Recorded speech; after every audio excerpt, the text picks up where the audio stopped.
Dear students, in the last session we have studied about the various aspects of the viruses. In this session we are going to study the lichens. Lichens, these are also pronounced as lichens. Lichens ಅಂತ ಕೂಡ pronounce ಮಾಡ್ತಾರೆ. ನೋಡಿ students, ಟ್ರೀಗಳ ಟ್ರಂಕ್ಗಳ ಮೇಲೆ ನೀವು ಈ ರೀತಿಯಾದಂತಹ structures ನ observe ಮಾಡಿರ್ತೀರಾ. These structures you observe in the case of trees. So ಈ ರೀತಿಯಾದಂತಹ ಎಲ್ಲಾ ಸ್ಟ್ರಕ್ಚರ್ಗಳನ್ನ ನೀವು ಓಲ್ಡರ್ ಟ್ರೀಸ್ಗಳಲ್ಲಿ ಅಥವಾ ಪ್ಲಾಂಟ್ಸ್ಗಳಲ್ಲಿ ನೀವು ಅಬ್ಸರ್ವ್ ಮಾಡಿರ್ತೀರಾ. These structures are nothing but the lichens. ಈ ಸ್ಟ್ರಕ್ಚರ್ಗಳನ್ನೇ ನಾವು ಲೈಕನ್ಸ್ ಅಂತ ಕರಿತೀವಿ. ಸೊ ಹಾಗಾದ್ರೆ ಲೈಕನ್ಸ್ ಅಂದ್ರೆ ಏನು? So the lichens are the symbiotic association. So ನಾವೀಗ ಆಲ್ರೆಡಿ ಹೇಳಿದ್ವಿ, ಸಿಂಬಯೋಟಿಕ್ ಅಸೋಸಿಯೇಷನ್ ಅಂತ ಅಂದ್ರೆ ಟೂ ಪಾರ್ಟ್ನರ್ಸ್ ಗಳ ಮಧ್ಯೆ give and take in between, give and take processes takes place between two partners. two partners ಗಳ ಮಧ್ಯೆ ಬೆನಿಫಿಷಿಯಲ್ ರಿಲೇಶನ್ಶಿಪ್ಸ್, ಕೊಡುವ ಮತ್ತು ತೆಗೆದುಕೊಳ್ಳುವ ಪರಸ್ಪರ ರಿಲೇಶನ್ಶಿಪ್ ಅನ್ನು ಅಬ್ಸರ್ವ್ ಮಾಡ್ತೀವಿ. ಈ ರೀತಿಯಾದ ರಿಲೇಶನ್ಶಿಪ್ ಅನ್ನ ಅಸೋಸಿಯೇಷನ್ ನ ಸಿಂಬಯೋಟಿಕ್ ಅಸೋಸಿಯೇಷನ್ ಅಂತ ಕರಿತೀವಿ. ಇಲ್ಲಿ ನಾವು ಲೈಕನ್ಸ್ ಅಂದ್ರೆ ಏನಂತ ಡಿಫೈನ್ ಮಾಡಬಹುದು. It is the symbiotic relationship or association, that is the mutual usual association between algae and fungi. ನಾವು ಇಲ್ಲಿ ಮೇಲೆ ಅಬ್ಸರ್ವ್ ಮಾಡಿರುವಂತ ಎಲ್ಲಾ ಪಿಕ್ಚರ್ಗಳಲ್ಲಿ ನಿಮ್ಗೆ ನೋಡ್ಲಿಕ್ಕೆ ಇದೆಲ್ಲ ಒಂದೇ ಆರ್ಗ್ಯಾನಿಸಮ್ ತರ ಕಾಣಿಸ್ತಾ ಇದೆ. ಆದರೆ ಇಲ್ಲಿ ಎರಡು ಆರ್ಗ್ಯಾನಿಸಮ್ಗಳು ಮ್ಯೂಚುವಲ್ ಯೂಸ್ಫುಲ್ ಅಸೋಸಿಯೇಷನ್ ಅಲ್ಲಿ ಸರ್ವೈವ್ ಆಗ್ತಾ ಇರುತ್ತೆ. ಮ್ಯೂಚುವಲಿ ಪರಸ್ಪರ ಇಲ್ಲಿ ಏನಾಗಿರುತ್ತೆ, ಕೊಡುವ ಮತ್ತು ತೆಗೆದುಕೊಳ್ಳುವ ಪ್ರಕ್ರಿಯೆಯಲ್ಲಿ ಜೊತೆಯಾಗಿ ಜೀವನ ನಡೆಸ್ತಾ ಇರುತ್ತೆ. ಸೊ ಅದನ್ನೇ ಸಿಂಬಯೋಟಿಕ್ ಅಸೋಸಿಯೇಷನ್ ಅಂತ ಕರಿತೀವಿ. ಇಲ್ಲಿ ನಾವು ಲೈಕನ್ಸ್ ಅಲ್ಲಿ ಆಲ್ಗೆ ಮತ್ತು ಫಂಗೈಗಳ ಮಧ್ಯೆ ಸಿಂಬಯೋಟಿಕ್ ಅಸೋಸಿಯೇಷನ್ ನ ನೋಡ್ತಾ ಇದೀವಿ. ಸೊ ನಾವು ಲೈಕನ್ಸ್ ಅಂತ ಅಂದ್ರೆ ಏನಂತ ಡಿಫೈನ್ ಮಾಡಬಹುದು. Lichens are the symbiotic association between the algae and then fungi. Students, so ಇಲ್ಲಿ ನಾವು ಎರಡು ಕಾಂಪೋನೆಂಟ್ಸ್ ನ ಅಬ್ಸರ್ವ್ ಮಾಡ್ತಾ ಇದೀವಿ. Here we are observing two components. ಒಂದು ಯಾವುದು ಆಲ್ಗಲ್ ಕಾಂಪೋನೆಂಟ್ ನ ಅಬ್ಸರ್ವ್ ಮಾಡ್ತಾ ಇದೀವಿ, ಇನ್ನೊಂದು ಫಂಗಲ್ ಕಾಂಪೋನೆಂಟ್ ನ ಅಬ್ಸರ್ವ್ ಮಾಡ್ತಾ ಇದ್ವಿ. As we told earlier, the lichens ಅಂತ ಅಂದ್ರೆ it is the relationship between algae and fungi. ಅಂದ್ರೆ ಆಲ್ಗಲ್ ಕಾಂಪೋನೆಂಟ್ ಕೂಡ ಇದೆ, ಫಂಗಲ್ ಕಾಂಪೋನೆಂಟ್ ಕೂಡ ಇದೆ. ಎರಡು ಕಾಂಪೋನೆಂಟ್ ಗಳ ಮಧ್ಯೆ, ಈ ಎರಡು ಪಾರ್ಟ್ನರ್ ಗಳ ಮಧ್ಯೆ give and take processes taking place. So ಈ ಆಲ್ಗಲ್ ಕಾಂಪೋನೆಂಟ್ ನ ಫೈಕೋಬಯಾಂಟ್ ಅಂತ ಕರೀತಾರೆ. Phyco means algae. So algal component ನ ಫೈಕೋಬಯಾಂಟ್ ಅಂತ ಕರೀತಾರೆ, ಫಂಗಲ್ ಕಾಂಪೋನೆಂಟ್ ನ ಮೈಕೋಬಯಾಂಟ್ ಅಂತ ಕರೀತಾರೆ. ಸೊ ಇಲ್ಲಿ ಆಲ್ಗಲ್ ಕಾಂಪೋನೆಂಟ್ ಇರೋದ್ರಿಂದ autotrophic and then fungal component ಇರೋದ್ರಿಂದ ಹೆಟಿರೋಟ್ರೋಫಿಕ್. ಅಂದ್ರೆ ಆಲ್ಗಲ್ ಕಾಂಪೋನೆಂಟ್ ಆಟೋಟ್ರೋಫಿಕ್ ಆಗಿರುತ್ತೆ, ಫಂಗಲ್ ಕಾಂಪೋನೆಂಟ್ ಹೆಟಿರೋಟ್ರೋಫಿಕ್ ಆಗಿರುತ್ತೆ.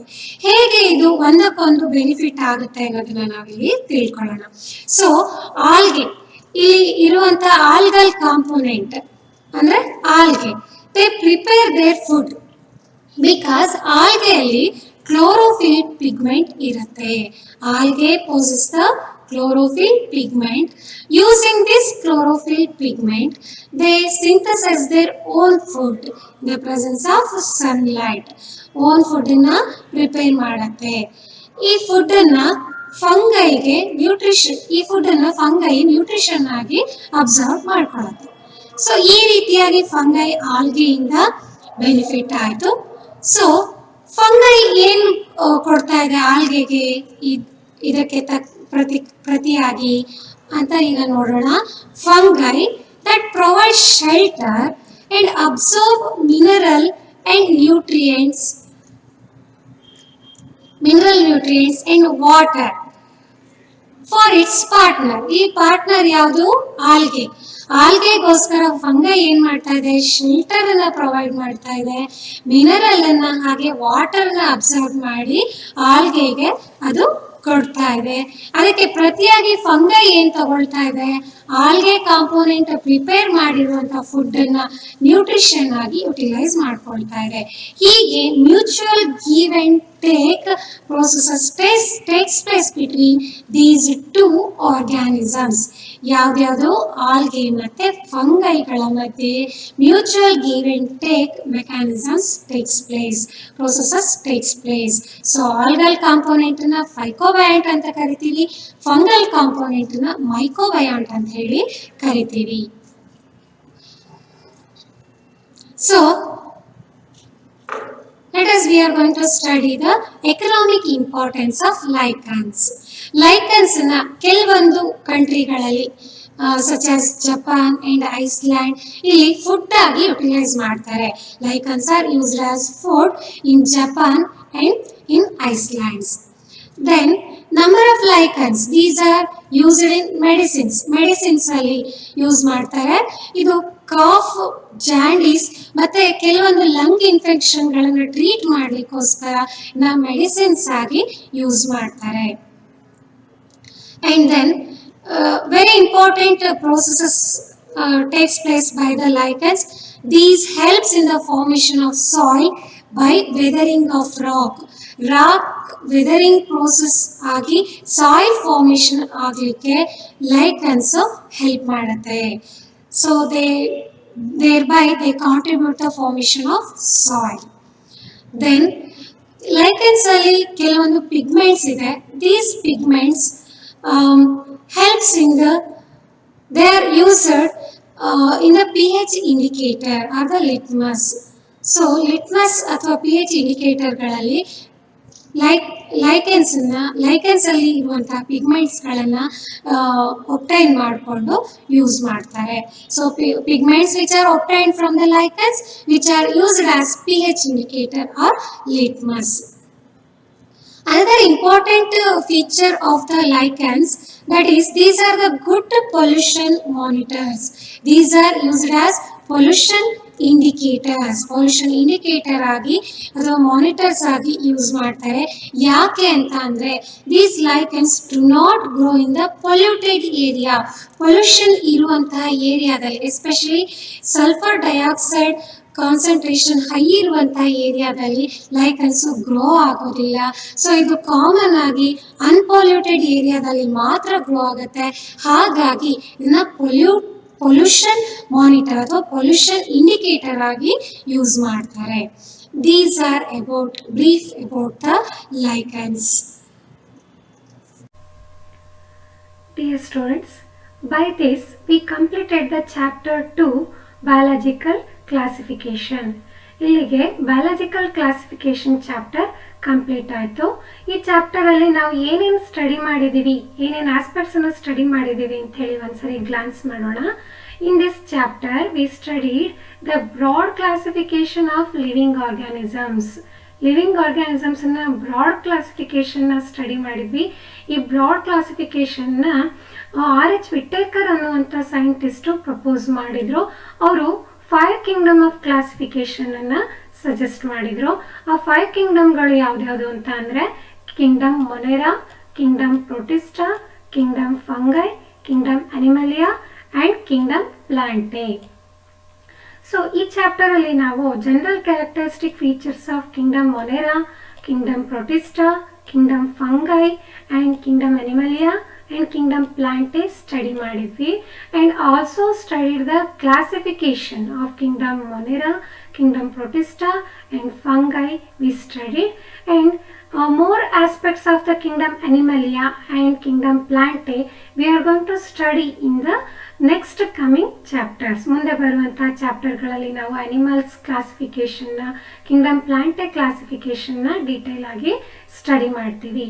ಸೊ ಈ ಬಯಾಲಜಿಕಲ್ ಕ್ಲಾಸಿಫಿಕೇಶನ್ ಚಾಪ್ಟರ್ ಅಲ್ಲಿ ನಾವು ಜನರಲ್ ಕ್ಯಾರೆಕ್ಟರಿಸ್ಟಿಕ್ ಫೀಚರ್ಸ್ ಮತ್ತೆ ಕ್ಲಾಸಿಫಿಕೇಶನ್ ಆಫ್ 5 ಕಿಂಗ್ಡಮ್ಸ್ ಅನ್ನ ಸ್ಟಡಿ ಮಾಡಿದಷ್ಟೇ ಅಲ್ಲದೆ ಈ 5 ಕಿಂಗ್ಡಮ್ ಆಫ್ ಕ್ಲಾಸಿಫಿಕೇಶನ್ ಅಲ್ಲಿ ಕೆಲವೊಂದು ಲಿವಿಂಗ್ ಫಾರ್ಮ್ಸ್ ಅನ್ನ ಇನ್ಕ್ಲೂಡ್ ಮಾಡಿರಲಿಲ್ಲ. R.H. ವಿಟೇಕರ್ ಅವರು ಇನ್ಕ್ಲೂಡ್ ಮಾಡಿರಲಿಲ್ಲ. ಆ ಲಿವಿಂಗ್ ಫಾರ್ಮ್ಸ್ ಯಾವ್ದ್ಯಾವ್ದು ಅಂತ ಅಂದ್ರೆ prions, viroids, viruses, and lichens. These, because of the unique characters of these, they do not included under any of these 5 kingdoms. ಈ 5 kingdoms ಅಲ್ಲೂ ಕೂಡ ಇನ್ಕ್ಲೂಡ್ ಮಾಡಿರಲಿಲ್ಲ. ಆ ಲಿವಿಂಗ್ ಫಾರ್ಮ್ಸ್ ಅನ್ನು ನಾವು ಸಪ್ರೇಟ್ ಆಗಿ ಸ್ಟಡಿ ಮಾಡಿದ್ವಿ, ಬೀಫ್ ಆಸ್ಪೆಕ್ಟ್ಸ್ ಅನ್ನ ಸ್ಟಡಿ ಮಾಡಿದ್ವಿ. Let us, we are going to study the kingdom Plantae or the kingdom Metaphyta. Plant kingdom ಅನ್ನೇ kingdom Metaphyta ಅಂತ ಹೇಳು ಕೂಡ ಕರೀತಾರೆ. So let us start the chapter 3rd, plant kingdom. So let us glance about the general features of the kingdom Plantae, that is we studied in the earlier classes. So the kingdom Plantae mainly plants ಅಂತ ಅಂದರೆ ನಮಗೆ green ಅಂತ ಹೇಳಿ ನೆನಪಾಗುತ್ತೆ. It is because of the presence of chlorophyll pigment. So chlorophyll pigment ಇರೋದ್ರಿಂದಾಗಿ they are photosynthetic, photosynthesis process ಆಗುತ್ತೆ, ಹಾಗಾಗಿ plants autotrophic ಆಗಿ ಇರುತ್ತೆ. Cells of the plants shows the eukaryotic cell organization. They are the plants are multicellular, and then the cell wall of the plants are made up of cellulose, and then these plants shows the sexual and the asexual mode of reproduction. And the 2 generations observed in the kingdom Plantae, that is haploid gametophytic generation and diploid sporophytic generation. The alternation of generation occurs between this haploid gametophytic generation and the diploid sporophytic generation.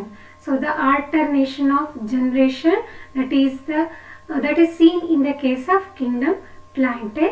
So next aspect we are going to study in this session. So in this chapter we are going to deal more about the plant kingdom. So the plants are classified into 5 groups. Various groups under the kingdom Plantae are the algae, bryophytes, pteridophytes, gymnosperms and angiosperms. Kingdom Plantae na ಅಥವಾ plant Kingdom ಅನ್ನ various groups ಆಗಿ classify ಮಾಡ್ತಾರೆ. Mainly first one is the algae, second one is the bryophytes, and third one is pteridophytes and gymnosperms and angiosperms. Let us, we are going to start the first group, that is the algae. So students, ನೀವು marine ವಾಟರಲ್ಲಿ ಈ ರೀತಿಯಾದಂತಹ ಸ್ಟ್ರಕ್ಚರ್ಸನ್ನು ನೋಡಿರ್ತೀರಾ. So stagnant water ಬಾಡೀಸಲ್ಲಿ so ನೀವು ಈ ರೀತಿಯಾದ ಸ್ಟ್ರಕ್ಚರ್ಸನ್ನು observe ಮಾಡಿರ್ತೀರಾ. ಹಾಗೆ moist ರಾಕ್ಗಳ ಮೇಲೆ ಈ ರೀತಿ ಮ್ಯಾಟ್, ಕಂಟಿನ್ಯೂಸ್ ಮ್ಯಾಟ್ ಥರ ಗ್ರೋ ಆಗಿರುವಂಥ ಸ್ಟ್ರಕ್ಚರ್ಸನ್ನು ಅಬ್ಸರ್ವ್ ಮಾಡಿರ್ತೀರಾ. ಸೊ ಈ ರೀತಿಯಾದಂಥ ಸ್ಟ್ರಕ್ಚರ್ಸನ್ನು ಮೆರೈನ್ ವಾಟರಲ್ಲಿ ಕೂಡ ನೀವು ಅಬ್ಸರ್ವ್ ಮಾಡಿರ್ತೀರಾ. These are nothing but the various forms of algae. ಇದೆಲ್ಲದು ವೇರಿಯಸ್ ಫಾರ್ಮ್ಸ್ ಆಫ್ ಆಲ್ಗೆ ಅಂತ ಹೇಳಿ ಹೇಳ್ಬೋದು. Let us, we are going to talk about the general features of algae. Let us go through this. So the first important characteristic feature of algae is mostly they are aquatic. ಹೆಚ್ಚಾಗಿ aquatic bodies ಅಲ್ಲಿ ಕಂಡು ಬರುತ್ತೆ ಆಲ್ಗೆಗಳು. Mainly they are found in the fresh water or in marine water. So ಅದು fresh ವಾಟರಲ್ಲಿ ಅಥವಾ marine ವಾಟರಲ್ಲಿ ಆಲ್ಗೆಗಳ ಡಿಸ್ಟ್ರಿಬ್ಯೂಷನ್ನ ನಾವು ನೋಡ್ಬೋದು. ಕೆಲವೊಂದು forms of ಆಲ್ಗೆನ ನಾವು ಮೆರೈನ್ ವಾಟರಲ್ಲಿ ಅಬ್ಸರ್ವ್ ಮಾಡ್ತೀವಿ, ಕೆಲವೊಂದು ಫಾರ್ಮ್ಸ್ ಆಫ್ ಆಲ್ಗೆನ ಫ್ರೆಶ್ ವಾಟರಲ್ಲಿ ಅಬ್ಸರ್ವ್ ಮಾಡ್ತೀವಿ. ಫ್ರೆಶ್ ವಾಟರ್ ಅಂದರೆ ರಿವರ್, ಪಾಂಡ್, ಲೇಕ್ ಈ ರೀತಿಯಾದ ವಾಟರ್ ಬಾಡೀಸಲ್ಲಿ ಇರುವಂತಹ ವಾಟರನ್ನು ಫ್ರೆಶ್ ವಾಟರ್ ಅಂತ ಹೇಳ್ಬೋದು. ಸಾಲ್ಟ್ ಕಾನ್ಸಂಟ್ರೇಷನ್ ವೆರಿ ಲೆಸ್ ಆಗಿ ಇರುತ್ತೆ. ಮೆರೈನ್ ವಾಟರ್ ಅಂದರೆ this is a sea water, high salt concentration is there. So this is most of the algae are aquatic. They are freshwater or marine in their distribution. Second characteristic feature of algae is the plant body of algae is called as thallus. Thalloid plant body ಅಂತ ಹೇಳಿ ಕರಿತೀವಿ. Because this plant means the algae do not differentiated into the stem, root and the leaves. So no root, stem and the leaf structures are found. Stem, root and then leaves.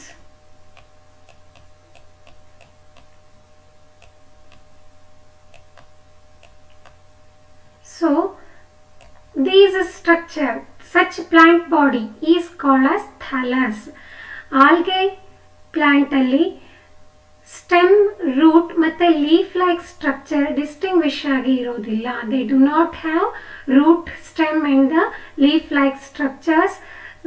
So the plant body is called as thallus. So these are composed of either single cell, ಕೆಲವೊಂದು ಆಲ್ಗೆಗಳು unicellular ಆಗಿರುತ್ತೆ, ಒಂದೇ cell ಎಲ್ಲ ಫಂಕ್ಷನ್ಗಳನ್ನು, all the functions are performed. And some of the algae are filamentous. ಕೆಲವೊಂದು algae ಫಿಲಮೆಂಟಸ್ ಫಾರ್ಮಲ್ಲಿ ಇರುತ್ತೆ, ಇನ್ನು ಕೆಲವೊಂದು ಕಾಲೋನೀಸ್ ಫಾರ್ಮಲ್ಲಿ ಇರುತ್ತೆ. So let us see the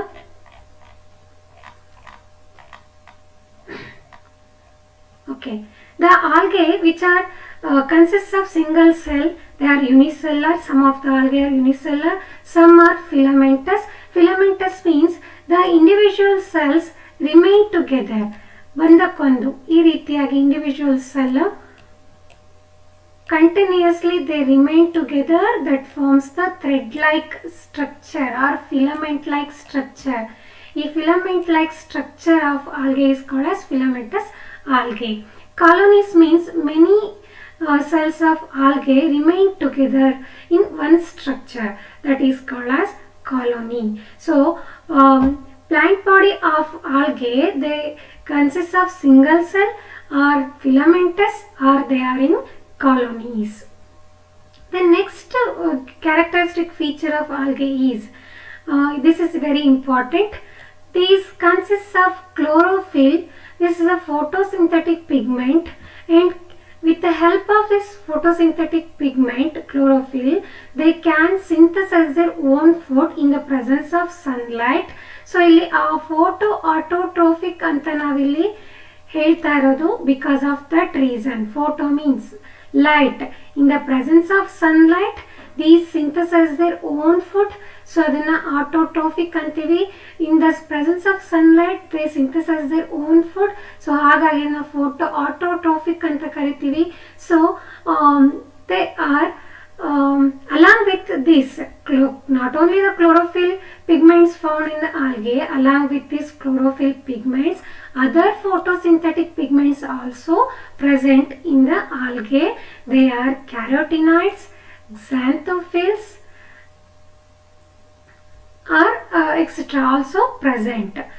chlorophyll ಪಿಗ್ಮೆಂಟಿನ ಜೊತೆಗೆ ಬೇರೆ ಫೋಟೋಸಿಂಥೆಟಿಕ್ ಪಿಗ್ಮೆಂಟ್ಸ್ ಕೂಡ ಇರುತ್ತೆ. ಕ್ಸಾಂಥೋಫಿಲ್ ಇದೆ, ಫೈಕೋ ಎರಿಥ್ರಿನ್ ಇರುತ್ತೆ, ಫೈಕೋಸೈನಿನ್ ಇರುತ್ತೆ, and then carotenoids also found as a photosynthetic pigments. They helps in the photosynthesis process. Then next feature is they store reserve food in the form of starch. Reserve food ಅನ್ನು starch form ಅಲ್ಲಿ store ಮಾಡುತ್ತೆ. So the algae they reproduce by vegetative, asexual and sexual methods. All these methods observed in the case of algae. They reproduce by vegetative, asexual and sexual modes. Vegetative reproduction ಹೇಗಾಗುತ್ತೆ? It is by means of fragmentation. Fragmentation ನ ಮೂಲಕ vegetative reproduction ಆಗುತ್ತೆ. Then asexual reproduction occurs by the formation of different kinds of spores. Asexual reproductive spores formation ಆಗುತ್ತೆ. They are the zoospores and aplanospores. Zoospores, these are motile. Motile means they show movement because they possess locomotory structures. They are the flagella. Usually zoospores are biflagellated. Biflagellated means they consist of two flagella. Biflagellated. And then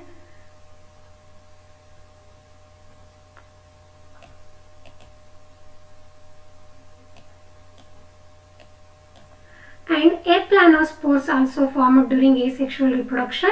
These are non-motile, means they do not show movement because they do not have flagella. So see these two pictures. This is a picture of zoospore. Two flagella are there. Because of the presence of these two flagella, these are motile. They show motility, means movement. One ಕಡೆಯಿಂದ ಇನ್ನೊಂದು ಕಡೆಗೆ movement ಅನ್ನ ತೋರಿಸುತ್ತೆ. ಇದು ಕ್ಲಮೈಡೋಮೊನಾಸಿನ ಝೂಸ್ಪೋರ್ಸ್ನ ನೀವು ಇಲ್ಲಿ observe ಮಾಡ್ತಾ ಇದ್ದೀರಾ. And this is the picture of aplanospore of Spirogyra. Spirogyra ಅನ್ನುವಂತಹ ಆಲ್ಗೆಯ ಏಪ್ಲಾನೋಸ್ಪೋರ್ನ ನೀವು ಅಬ್ಸರ್ವ್ ಮಾಡ್ತಿದ್ದೀರಾ. ಇಲ್ಲಿ ಯಾವುದೇ ರೀತಿಯಾದಂಥ ಲೋಕೋಮೋಟ್ರಿ ಸ್ಟ್ರಕ್ಚರ್ಸ್ ಇಲ್ಲ, ಫ್ಲಾಜೆಲ್ಲ ಇಲ್ಲ. ಹಾಗಾಗಿ ಇದು ನಾನ್ ಮೊಟೈಲ್, ಮೂಮೆಂಟನ್ನು ತೋರಿಸೋದಿಲ್ಲ.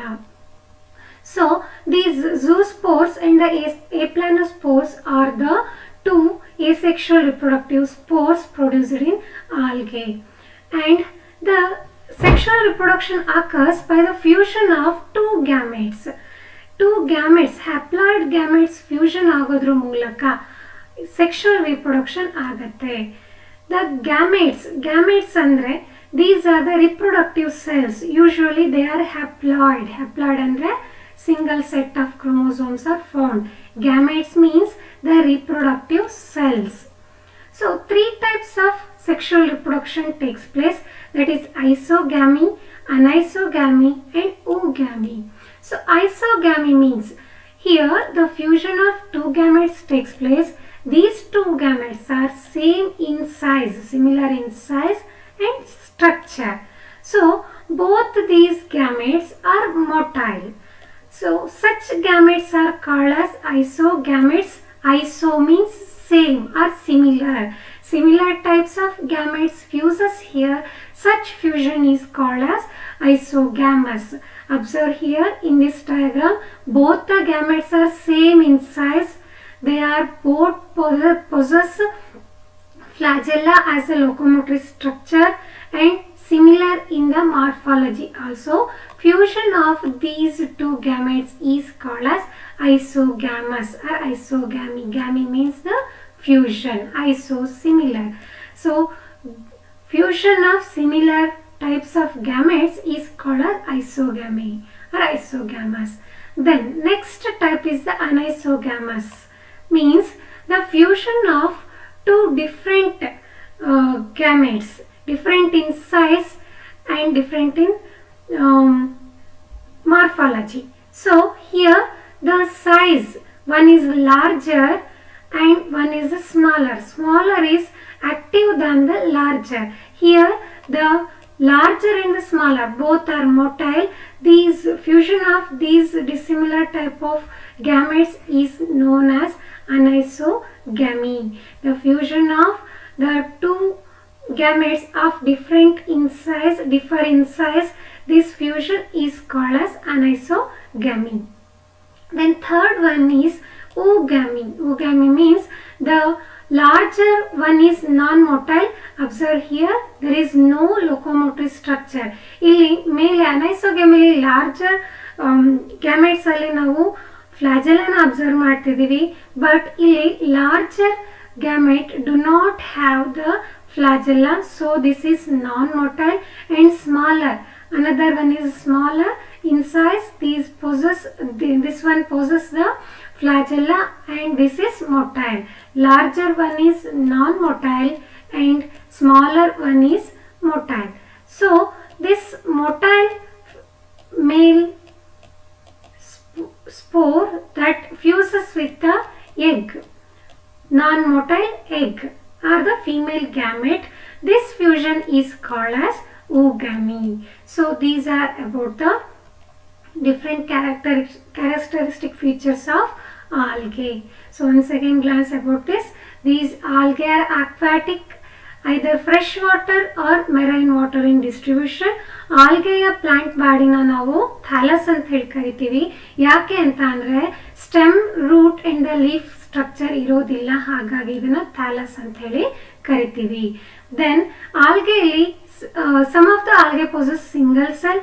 ಕೆಲವೊಂದು ಆಲ್ಗೆಗಳು ಫಿಲಮೆಂಟಸ್ ಆಗಿರುತ್ತೆ, ಇನ್ನು ಕೆಲವು ಆಲ್ಗೆಗಳು ಕಾಲೋನಿ ಫಾರ್ಮ್ ಅಲ್ಲಿ ಇರುತ್ತೆ.